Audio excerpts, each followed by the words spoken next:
Daníel Andri, fyrir leik þá varstu pínu stressaður. Hvernig líður það núna? Mér líður bara vel. Við vissum svo sem ekki hverju við ættum að búast við. Stólarnir unnu alveg risasigur í fyrstu umferð. Þannig að síðan var bara mikil óvissa með hverjar væru á skýrslu hjá okkur í kvöld, meiðsli og annað í gangi. En þetta hafðist fyrir rest.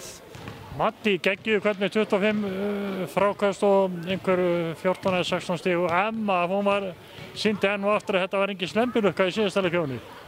Nei, hún sagði við mig hérna eftir leik, síðasta leik, þegar hún var með 10 stig og 9 frákast að hún geti kannski ekki gert þetta alla leiki, en ég hættur á trúin, ég held hún geti gert þetta alla leiki.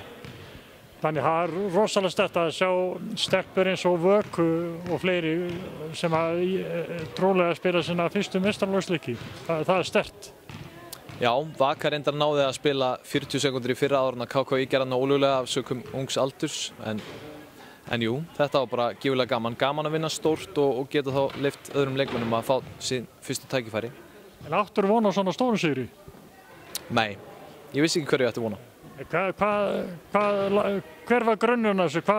Hver er líkillinn af þessum sigri?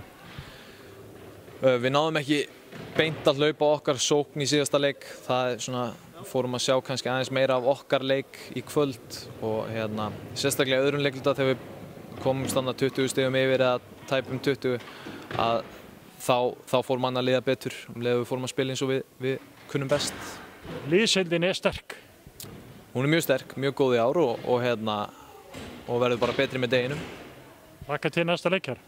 Já, ekki spurning. Gangi ykkur vel. Takk fyrir það.